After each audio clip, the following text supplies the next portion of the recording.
Good evening. Welcome to our Hispanic Heritage Special. I'm Paul Cicchini. And I'm Karina Rubio. Tonight, we're once again celebrating Hispanic Heritage Month. We celebrate the histories, cultures, and contributions of American citizens whose ancestors came from Spain, Mexico, the Caribbean, and Central and South America. And you can find some of those big celebrations at the U of I. The university is known for attracting students from all around the world, and that statement stood true over a century ago. We've always fought really hard to make our presence known and to illuminate the vast amount of beautiful contributions that we've made. There's no doubt that the U of I is an international hub in Champaign-Urbana, but just how long have Hispanic people of Latin America been present here? Well, the university dates the arrival of the first two students from Mexico to 1884. A Daily Illini article from that year even gave them a warm welcome, saying the university has an attraction for foreigners that we are glad to see. We now have Rodrigo, Aguilera, and Miguel Gurado.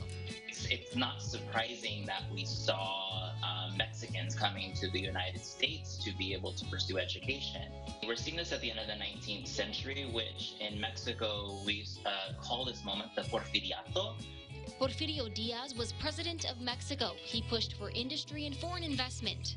If we look at what majors they were and what they were studying things like civil engineering, railroad engineering. They were studying modern technologies that they would then bring back to Mexico. Renato Ignacio Rosaldo Hernandez was another U of I scholar who came later down the road. He taught Spanish to men at the Chinook base in Rantoul right around World War II. The Mexican Air Force, particularly the Aztec Eagles, their elite fighting Air Force planes, they were flying alongside the United States during World War II. But today's Hispanic and Latino professors at the U of I say there's one thing to keep in mind about these early Mexican scholars. They had the money and the means.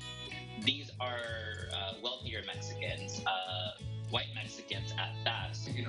Mexican students that went abroad to study, and they came to Illinois. But it doesn't have a Latino presence. U of I professor Ronaldo Romero has a distinct definition for Latino presence. We're focusing on the U.S. Latino population to people that have been acculturated or have been racialized in the U.S. Romero says he thinks of Carlos Montezuma as an early key scholar. Montezuma was the first Native American student at the U of I. He had Mexican roots.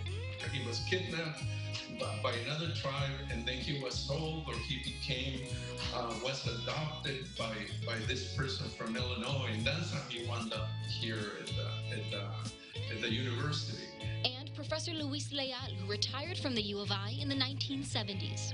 Leal kind of personified the trajectory of what was Mexican studies at the time to Latin American studies to Chicano studies. Romero says people like Montezuma and Leal are more in line with the many students and teachers from diverse backgrounds who make up the university's Hispanic and Latino populations. There is more representation now. So, for example, me. I'm the only Latina in the developmental science division, but I believe I'm the only one, or have been the only one in about 20-ish years.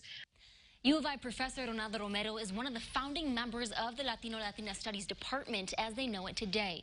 He says it's only been in existence for about 10 years. It started out as a minor, then major, and he says the next goal is PhD.